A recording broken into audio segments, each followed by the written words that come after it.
लता जी, अगर मैं यूं कहूं कि आपकी आवाज और उसकी नगमगी का हुस्न हम हिंदुस्तानी आवाम की जिंदगी का एक अटूट हिस्सा बन के रह गया है, तो गलत न होगा। आपका फन और शख्सियत हमारे लिए बाइस फख्र है। आप हमारी ही नहीं, उन सब की महबूब और पसंदीदा गुलकारा हैं जिन्हें हिंद की फिल्मी मौसीकी से लगाव और प्यार है। यकीन कीजिए लता जी, अगर इस वक्त हमारे सुनने वाले यहाँ मौजूद होते तो वो भी उस आवाज को मालाएं पहनाते जो एक चौथाई सदी से उनकी जिंदगी में कौसे क़ुज़ा के रंग बखेर रही है। मैं ये जानना चाहूंगा कि चारों तरफ अपनी ये आवाज का हुस्न बिखरा हुआ देखकर आप कैसा महसूस करती हैं? मैंने जब पहले रिकॉर्डिंग की थी और मेरा पहला रिकॉर्ड आया था, तो मैं रेडियो के पास बैठी रहती थी कि कहीं फरमाइश में वो बजे और मैं सुनूं अपनी आवाज, पर खास असर नहीं होता है। पहला गाना आपको याद है कि आपका पहला गाना कौन सा था? जी हाँ, वो एक मराठी गाना था जो मैंने किसी फिल्म के लिए गाया था, बल्कि मैंने उस फिल्म में एक्टिंग भी की थी। अच्छा, वो फिल्म कौन सी थी लता जी? पहली मंगलागौर मराठी फिल्म थी। मेरे पिताजी के इंतकाल के बाद मैंने जो पहली पिक्चर साइन की थी, जिसमें मैंने एक छोटा सा रोल भी किया था। अच्छा जी। तो उसके बाद आपने एक्टिंग को जारी नहीं रखा और मौसीकी की दुनिया में आप चली आई। ऐसा कुछ किसी खास वजह से हुआ? मुझे एक्टिंग करना कभी पसंद नहीं था, पर मेरे पिताजी के इंतकाल के बाद कुछ हालात ऐसे थे कि मुझे फिल्म इंडस्ट्री में आना पड़ा, और मैं बहुत छोटी थी इसलिए मुझे एक्टिंग ही करनी पड़ी, क्योंकि मैं प्लेबैक नहीं गा सकती थी, मेरी आवाज बहुत पतली थी। और मैंने जब एक्टिंग शुरू की तो मुझे किसी दिन ऐसा महसूस नहीं हुआ कि अच्छा काम है। मुझे हमेशा वो मेकअप करना और लाइट के सामने खड़ा होना अच्छा नहीं लगता था, और जब मुझे मौका मिला तो मैंने एक्टिंग छोड़ के और प्लेबैक सिंगिंग शुरू की। लता जी, आपने हजारों नग़्मे गाए हैं और एक बाज़ के मुताबिक आपके 20,000 रिकॉर्ड अब तक तैयार हो चुके हैं, जो किसी गुलकारा का यानी दुनिया में एक रिकॉर्ड है। लोग, कोई फिल्म ऐसी नहीं होती कि उसमें आपके नग़्मे शामिल न हो। आमतौर पर लोग गालिबन ये समझते हैं कि आपके पास यानी आईना देखने के लिए भी वक्त नहीं होता होगा। नहीं, ऐसा तो नहीं है, पर जब मैं रिकॉर्डिंग करती हूँ तो हम लोगों को काफी देर लगती है उसमें, और बाद में मैं थक जाती हूँ और फिर और कोई काम करने को मन भी नहीं करता है। आपने अपने वालिद का जिक्र किया। आपके वालिद तो महाराष्ट्र के बहुत बड़े संगीतकार थे। उन्होंने जाहिर है कि आपकी तरबियत में बड़ा हाथ उनका होगा। उनके बारे में कुछ बताइए। मेरे पिताजी, हम लोगों की ड्रामा कंपनी थी और वो उसमें काम करते थे। वो वैसे क्लासिकल भी गाते थे, और उन्होंने मुझे पहले क्लासिकल म्यूजिक की मतलब ये शुरू किया था। एक दिन ऐसे हुआ कि उनके कोई शिष्य थे जो रियाज कर रहे थे, तो मेरे पिताजी ने उनको कहा कि तुम थोड़ी देर ये राग इस पे रियाज करो, मैं जाके आता हूँ। तो मैं बाहर घूम रही थी, खेल रही थी गैलरी में, तो वो कुछ गा रहे थे, वो थोड़ा सा गलत गा रहे थे, तो मैंने जाके उनको ठीक किया। मैंने कहा ये ऐसा नहीं है, ऐसा है। तो मेरे फादर ने बाहर से सुना, वो आए थे, तो मेरे फादर उस वक्त तो उन्होंने मुझे कुछ नहीं कहा। मेरी मदर को रात को उन्होंने बुला के कहा कि भाई इतना अच्छा सिंगर घर में है और मैं बाहर लोगों को सिखा रहा हूँ, ये तो कोई खास अच्छी बात नहीं। तो दूसरे दिन मेरे पिताजी ने मुझे सुबह उठा के कहा कि तुम बैठो और मैं तुम्हें सिखाता हूँ। तो आपका मतलब ये है कि जो कुछ भी अब आपकी आवाज और आपकी नगमगी और आपकी मौसीकी हम तक पहुंची है, सुनने वालों तक पहुंच रही है, उस सब के लिए आप अपने वालिद ही का नाम ले सकेंगे। जी हाँ, ये बात सच है। मेरे पिताजी के इंतकाल के बाद मैंने अमान अली खां साहब और अमानत खां साहब से भी गाना सीखा है थोड़ा। पर सबसे पहले मैं अपने फादर को इस बात का ये देती हूँ कि आज जो मेरा नाम हुआ है उसके पीछे उनका ही आशीर्वाद है और उन्होंने जो सिखाया है उसी को मैं ज्यादा मानती हूँ। आपकी बहनें सब गुलकारा हैं और बहुत मशहूर गुलकारा हैं। हमारे सुनने वालों को ये दिलचस्पी होगी कि आप अपने खानदान, अपनी बहनों भाइयों के बारे में कुछ बताइए उन्हें।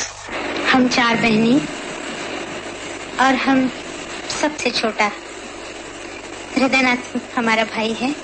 मैं मीना, हम लोग जब छोटे थे तो हमारे पिताजी से हमने थोड़ा सा संगीत सीखा था, परंतु आशा, हृदयनाथ, उषा, इन तीनों को पिताजी से कुछ भी नहीं मिला।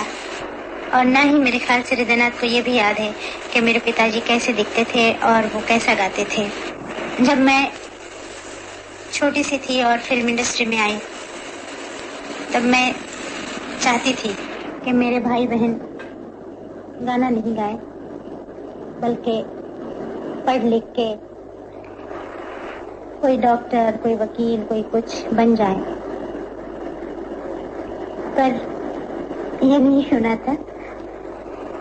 आशा जी ने बहुत ही, मेरा ख्याल 15 या 16 साल की थी तब से गाना शुरू किया और बहुत स्ट्रगल करके आज वो बहुत बड़ी प्लेबैक सिंगर बन चुकी हैं और जिस तरह के वो गाने गाती हैं उसमें शायद वो एक ही है।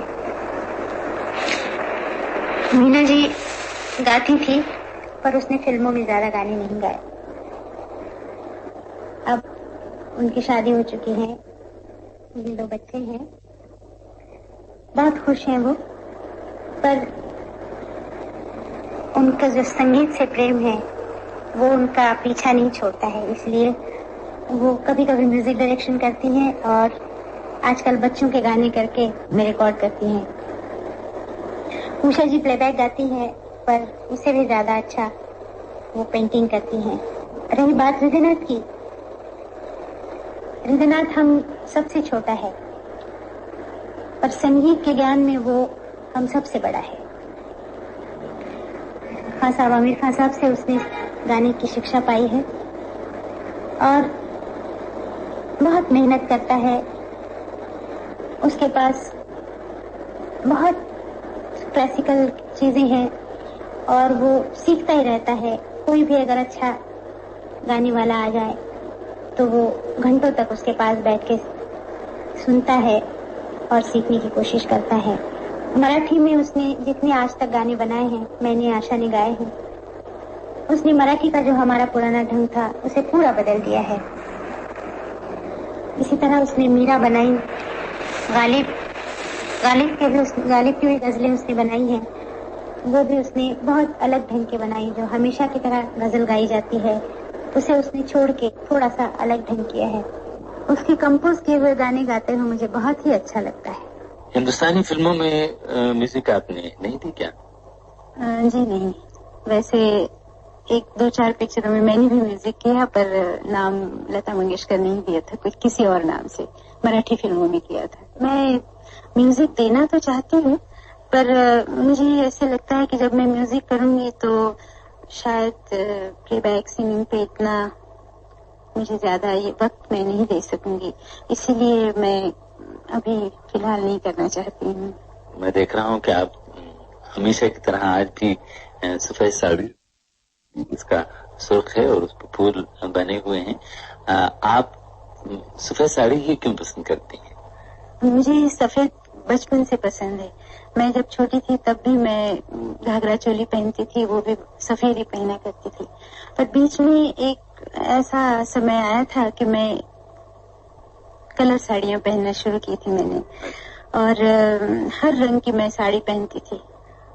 पर 1-2 साल के बाद एक दिन ऐसे बैठे बैठे मुझे ख्याल आया कि इस बात का तो कोई अंत ही नहीं है कि आज मुझे गुलाबी पसंद आई तो कल पीली तो परसों नीली, और इसका कोई एम नहीं है। इसीलिए मैंने एक ही दिन में डिसाइड किया कि मैं आज से सफेद के सिवा कुछ नहीं पहनूंगी। मैंने सुना ये था कि आपको लता जी शॉपिंग का बड़ा शौक है। जब भी आपको वक्त मिलता है आप फौरन बाजार यानी दौड़ जाती हैं। कुछ इस पर आप रोशनी डालेंगे? जी हाँ, मुझे शॉपिंग का बहुत शौक है। मैं कहीं भी जाती हूँ तो सबसे पहले मेरा ये काम होता है कि मैं शॉपिंग सेंटर कहाँ है ये सबसे पहले पूछती हूँ। और मैं जितना भी शॉपिंग करती हूँ उसमें खुद के लिए बहुत कम होता है, पर ये एक ऐसा मोह है मुझे कि मैं इसको कभी टाल नहीं सकती हूँ। शॉपिंग में आप सिर्फ ये साड़ियाँ और कपड़े या और भी कुछ? नहीं, सिर्फ साड़ियाँ कपड़े नहीं, मुझे और भी बहुत सारी चीजों का शौक है। मतलब कभी कभी गहने या कुछ अच्छी अच्छी चीजें मिले और तो बच्चों के कपड़े या कुछ भी, मतलब कोई एक ही चीज का ऐसा शौक नहीं। लता जी, आपने गजल, गीत और भजन हर तरह की चीजें आपने गाई हैं। क्या आप ये कह सकेंगी कि आपको इनमें से कौन सी चीज ज्यादा पसंद है, गाना पसंद है, गजल, भजन या गीत? मुझे भजन गाना ज्यादा अच्छा लगता है और गजल भी। क्लासिकल टाइप पे अगर कोई भी गीत हो तो मुझे ज्यादा अच्छा लगता है गाने के लिए। बहुत से रिकॉर्ड हैं आपके, अनगिनत रिकॉर्ड हैं, और ये मेरा ख्याल है कि आपको याद भी नहीं होगा कि कितने रिकॉर्ड आपके अब तक हो चुके हैं। तो उनमें मुख्तलिफ तरह के आपने गाने गाए हैं, तो उनको गाते हुए एक आर्टिस्ट के लिए किन चीजों का होना जरूरी है? आर्टिस्ट के लिए सबसे जरूरी चीज है कि गाने का मूड क्या है वो समझ लें, और कविता जो होती है उसको समझ के गाना बहुत जरूरी होता है। शुरू में मुझे इस चीज का मतलब मुझे मास्टर गुलाम हैदर ने कहा था कि वो मुझे कहा करते थे कि मेम साहब, आप पहले गाने का जो मतलब है उसको समझ लिया करो फिर गाओ। तो वो मुझे याद है, और उस वक्त से मैंने ये शुरू किया था कि मैं पहले गाने की जो मीनिंग है उसको देख लेती थी, और फिर मैं महसूस करती हूँ जब भी मैं गाती हूँ कि अगर मैं वो कैरेक्टर होती और मैं इस तरह अगर सिचुएशन मेरे साथ होती, पेश आती, तो मैं क्या करती, और ये सोच के मैं गाती हूँ। आपने मुख्तलिफ हिंदुस्तान की इलाकाई जबानों में गीत गाए हैं, नगमे गाए हैं। किस जबान में आपको गाते हुए ज्यादा, यानी आप यूँ समझिए कि राहत महसूस होती है, आप समझती हैं कि आप इंसाफ कर रही हैं? हालांकि इंसाफ तो आप हर नगमे के साथ करती हैं, इसलिए कि वो मकबूल हो जाता है। आपके बहुत ज्यादातर नगमे मकबूल हैं। मुझे हिंदी गाने ज्यादा आसान लगते हैं और मुझे गाते हुए बहुत अच्छा लगता है। हालांकि मराठी मेरी जुबान है, पर मैं उसमें बहुत कम गाती हूँ, और हिंदी के बाद मुझे बंगाली गाने बहुत अच्छे लगते हैं। उस जुबान में मुझे हमेशा जब भी मैं गाती हूँ मेरे गाने अच्छे भी होते हैं और मुझे पसंद भी आते हैं। लता जी, आप कभी कभी तो अपनी पसंद के कुछ नगमे गुनगुनाती होंगी? मेरे कुछ मराठी भजन ऐसे हैं वो मैं कभी कभी गुनगुनाती हूँ, और कुछ मेरे पुराने क्लासिकल बेस के ऐसे गाने हैं फिल्म के, वो भी मुझे बहुत अच्छे लगते हैं और वो भी मैं कभी कभी गाती हूँ। तो लता जी, अगर आप अपनी पसंद का एक भजन भी हमारे सामने को सुनाते तो बेहतर होगा। मेरे भाई हृदयनाथ की एक LP है भजनों की, उसमें से एक सुना देती हूँ जो मुझे बहुत पसंद है, और इसमें मेरे पिताजी के नाम का भी जिक्र बार बार होता है, इसीलिए हम लोगों को ये भजन बहुत पसंद है।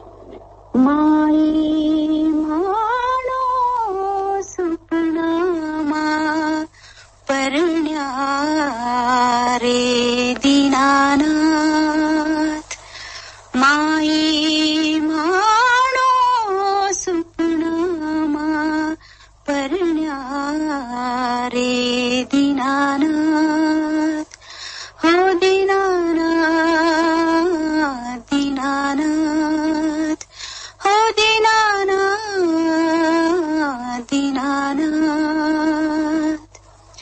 सुपना मारे परण गया पाया चल सुहाग, सुपना मारे परण गया पाया चल सुहाग, अचल सुहाग, अचल सुहाग, अचल सुहाग, नीरा रो गिरे धर मिला रे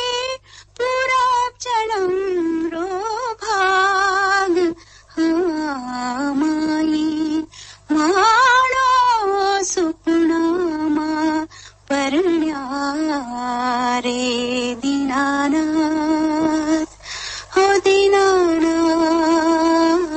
दीनानाथ। आपकी आवाज और उस आवाज का तमाम तर जादू और हुस्न हमारे सुनने वालों तक पहुंच रहा है। आपने लता जी हमारे सभी गुलकारों के साथ, म्यूजिक डायरेक्टर्स के साथ काम किया है और इस अरसे में बहुत से गुलकार नए हमारे यहाँ उभरे हैं। एक बात तो ये बताइए कि फिल्म इंडस्ट्री में हर मैदान में हर जगह तब्दीली हो रही है, हीरो बदल रहे हैं, हीरोइन बदल रही है, डायरेक्टर प्रोड्यूसर सब बदल रहे हैं, लेकिन आवाज की दुनिया में इतनी तेजी से तब्दीलियां क्यों नहीं हो पा रही? बड़ा मुश्किल सवाल है, ये तो कहना मुश्किल है। वैसे देखा जाए तो बहुत सारे नए नए सिंगर्स आए हैं, पर उनका नाम क्यों नहीं हो रहा है, ये मेरे लिए भी एक पहेली सी है। नए कलाकार जितने आए हैं वो और आगे बढ़े, ये हम सब प्लेबैक सिंगर चाहते हैं। और इस तरह से हम लोगों ने कई म्यूजिक डायरेक्टर्स को भी रिक्वेस्ट की है कि भाई नए कलाकारों को आप लीजिए और उनसे गाने दीजिए, चाहे तो आप हमें मत बुलाइए। पर मेरा अपना ख्याल है कि हमारे जो नए नए कलाकार आ रहे हैं वो लोग इतनी मेहनत नहीं करते हैं और ज्यादातर कॉपी करने की कोशिश करते हैं, जो कि कामयाब नहीं हो सकती है। और मैं चाहती हूँ कि जो भी नए कलाकार आते हैं वो अगर मेहनत करें, और सिर्फ ये नहीं कि प्लेबैक सिंगर ही बनना है, उनको थोड़ा सा क्लासिकल म्यूजिक भी सीखना चाहिए और थोड़ा सा भाषा पे भी जोर देना चाहिए। लता जी, आपने तो हमारे बहुत से गुलकारों के साथ गाने गाए हैं और सभी के साथ आपकी आवाज हमें तो बड़ी अच्छी लगती है। खुद आपका हमारे गुलकारों के बारे में, जो पुराने भी थे, मेरी मुराद है जो नए भी हैं, जो आपके साथ काम कर रहे हैं, उनके बारे में हमारे सुनने वाले यकीनन ये चाहेंगे कि किन आवाजों के साथ आपको गाना बहुत ही अच्छा लगता है या ये एक बड़ा लुत्फ आता है गाते हुए उनके साथ। देखिए, सब कलाकार जो हमारे हैं वो सभी अच्छे हैं, मुझे सबके साथ गाते हुए अच्छा लगता है, क्योंकि जब गाने आते हैं ना तो म्यूजिक डायरेक्टर उस हिसाब से गाना बनाते हैं जो आर्टिस्ट कौन है देख के। जैसे किशोर कुमार गाते हैं तो उस टाइप का गाना होता है, रफी साहब गाते हैं तो उनके टाइप का, मुकेश जी होते हैं तो उनके टाइप का होता है। तो इन सब आर्टिस्टों के अपना अपना एक रंग है। रफी साहब हैं जो हर तरह के गाने गा सकते हैं, मन्ना डे जी हैं जो क्लासिकल बहुत ही अच्छा गाते हैं, और किशोर कुमार जी हैं वो आजकल का जो पॉप म्यूजिक है वो बहुत ही अच्छा गाते हैं। और मुकेश जी के लिए तो कहना ही नहीं चाहिए, क्योंकि वो उस आदमी के स्टाइल से गाते हैं जिनको मैं अपने गुरु जैसा समझती हूँ फिल्म म्यूजिक में, वो जो सैगल साहब थे। तो इसीलिए मुकेश साहब का भी अपना एक ढंग है।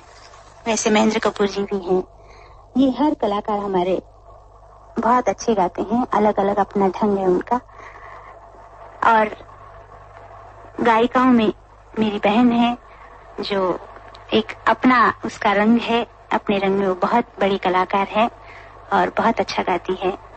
नए कलाकारों में वाणी जयराम है जिसका मुझे गाना बहुत अच्छा लगता है, और मुझे उम्मीद है कि ये जो नए कलाकार आए हैं ये कुछ अपने फ्यूचर के लिए सोचेंगे और मेहनत करके आगे आएंगे। एक सुना ये है कि आप फिल्मी दुनिया के लोगों से बहुत कम मिलती हैं, क्या ये किसी दुश्मन ने तो नहीं उड़ाई बात? नहीं, मैं बहुत कम लोगों से मिलती हूँ, इसलिए कि मेरा काम जो है, मैं सुबह जाती हूँ, रिकॉर्डिंग करके घर आ जाती हूँ। इसके अलावा मुझे पार्टियों में जाना या प्रीमियर अटेंड करना या इस तरह की जो हमारे फिल्मी अलग अलग तरह के जो होते हैं प्रोग्राम्स, उसमें मैं बहुत कम जाती हूँ। और मुझे अपने घर में रहना, अपने भाई बहनों के साथ रहना ज्यादा अच्छा लगता है। लता जी, आपने अपने जो रिकॉर्ड्स हैं उनकी तो जाहिर है कि एक लाइब्रेरी बनाई होगी। अगर बम्बई आपसे इंटरव्यू करने का मौका मिलता तो जाहिर है आपके घर देखने का भी मौका मिलता, तो वो रिकॉर्ड कभी कभी आप अपनी पसंद के प्ले करती होंगी तन्हाई में, या कभी कभी रेडियो पर अगर आपकी पसंद का कोई गाना आ रहा हो तो रेडियो सुनने का मौका आपको मिल जाता होगा। मैं अपने रिकॉर्ड्स तो बहुत कम सुनती हूँ। हाँ, मुझे रेडियो सुनने का शौक है। मेरे पास रिकॉर्डिंग का मतलब कलेक्शन तो है, पर मेरा कम है। अच्छा। और आर्टिस्टों का ज्यादा है। वो कौन कौन से आर्टिस्ट हैं जिनके कलेक्शन आपकी लाइब्रेरी? जैसे रविशंकर जी हैं, भीमसेन जोशी हैं, गुलाम अली खान साहब हैं और सलामत नजाकत हैं, और कुछ और आर्टिस्ट हैं जो लाइट म्यूजिक गाते हैं, उनके भी मेरे पास बहुत सारे रिकॉर्ड्स हैं। लता जी, आपकी वाले हजारों सामीन और हमारे पाकिस्तानी सामीन तो आपकी आवाज को बेहद पसंद करते हैं। आप उनकी महबूब गुलकारा हैं। ये उनका प्यार है, और मैं तो कहती हूँ कि अगर वो इस तरह चाहते हैं तो मुझे कोई एतराज नहीं है। और वो जिस तरह से मुझे प्यार करते हैं उसी तरह मैं भी उन लोगों से प्यार करती हूँ और उनके हमेशा आशीर्वाद चाहती हूँ। मैं पाकिस्तान और हिंदुस्तान या एक ही हिस्सा समझती हूँ, और वहाँ के कलाकार जो हैं और यहाँ के जो कलाकार हैं, मैं हमेशा चाहती हूँ कि वहाँ के कलाकार यहाँ आए, हमें मिले, हम भी वहाँ जा सकें। क्योंकि कलाकार के लिए कोई ऐसा बंधन नहीं होता है और कोई पॉलिटिक्स उसके रास्ते में नहीं आते हैं।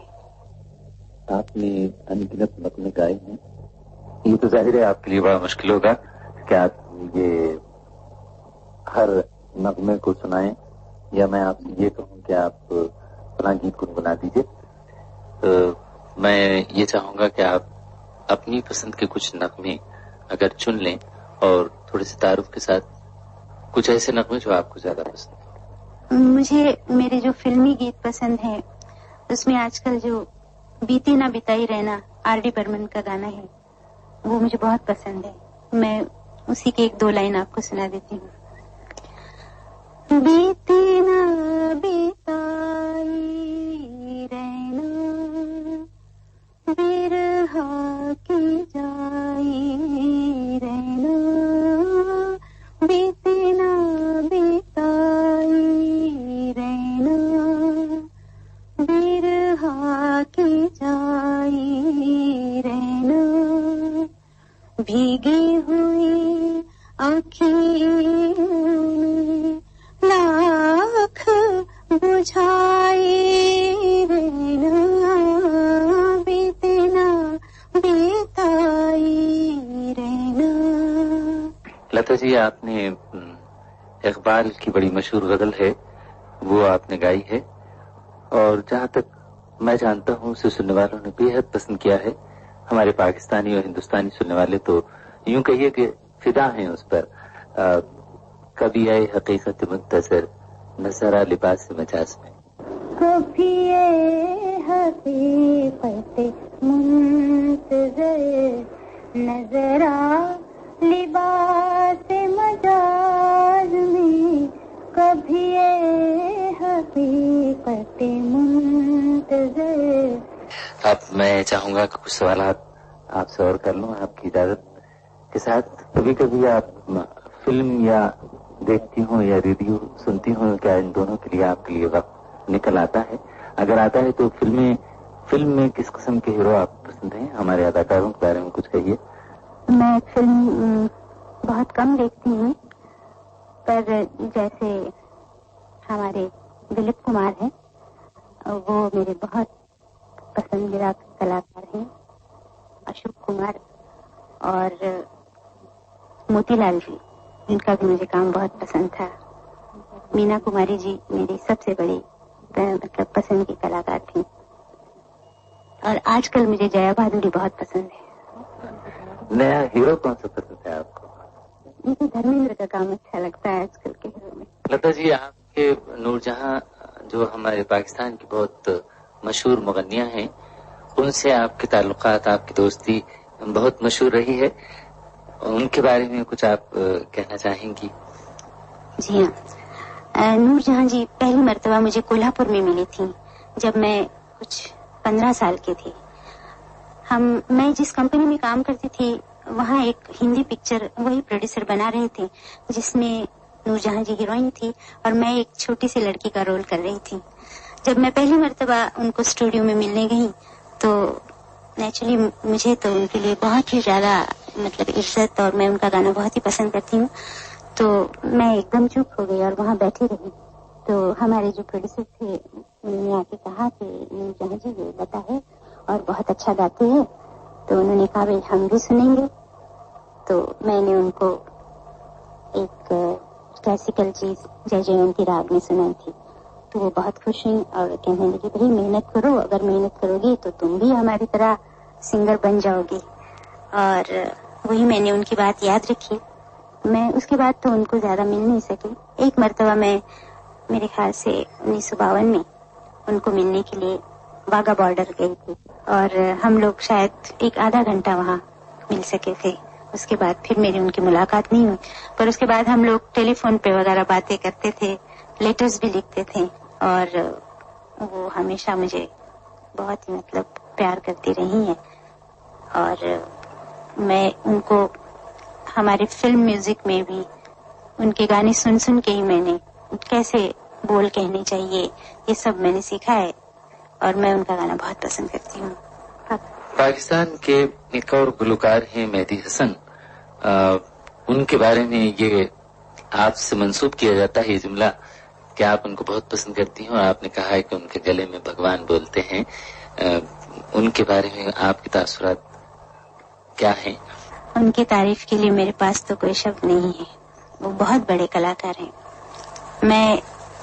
मेरी सुबह उनकी आवाज से होती है और रात भी। मैं सुबह उठ के उनका टेप सुनती हूँ। मुझे उनका गाना बेहद पसंद है और मैं समझती हूँ कि गजल में इतनी बड़ी क्रांति और किसी ने नहीं की है।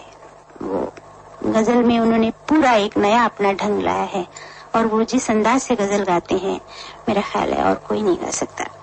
ये उनका बहुत बड़ापन है कि वो मेरे गाने की तारीफ करते हैं। मैं तो अपने आप को सिंगर समझती नहीं हूँ, क्योंकि हम तो फिल्मों में गाते हैं और फिल्मी गाने वही होते हैं जो म्यूजिक डायरेक्टर बनाते हैं, हम लोग गा देते हैं। इसमें हमारा कोई अपना क्रिएशन नहीं होता है। मेहदी हसन मेरे हिसाब से बहुत ही ऊंचे कलाकार हैं। आपने मेहदी हसन पाकिस्तानी गुलकार के बारे में जिन तासुरात का इजहार किया, उनको देखते हुए मैं ये चाहूंगा कि आप कोई एक गजल जो आपको उनकी बहुत पसंद है वो गुनगुना दीजिए। पता पता बूटा बूटा हाल हमारा जानी है, हाल हमारा जानी है। आखिर में मैं अब एक बहुत ही जाती सा सवाल आपसे करना चाहता हूँ लता जी, अगर आप नाराज ना हो तो। वो ये है कि आपने शादी क्यों नहीं की अभी तक? शादी मैं तो ये समझती हूँ कि जन्म, शादी और मृत्यु ये तीन चीजें जो है ये संयोग से होती हैं। इसको आदमी सोच के नहीं कर सकता है। आखिर में मैं आपका शुक्रिया अदा करने से पहले मेरा ख्याल है कि हमारे सामईन फिर एक बार ये इस बात के इंतजार में होंगे कि आप इस इंटरव्यू को अपनी आवाज पर, मुतरन्निम आवाज पर खत्म करें। विदाई लेने से पहले मैं एक छोटा सा गीत सुनाती हूँ। एक प्यार का नगमा है, मौजों की रवानी है। एक प्यार का नगमा है, मौजों की रवानी है। जिंदगी और कुछ भी नहीं, तेरी मेरी कहानी है। लता जी, आखिर में फिर एक बार शुक्रिया कबूल फरमाइए। आपने यकीनन बहुत कीमती वक्त हमें दिया, लेकिन ये कि हमारे सुनने वालों की एक बहुत बड़ी ख्वाहिश पूरी हो गई और आपका वादा भी। बहुत बहुत शुक्रिया। नमस्कार।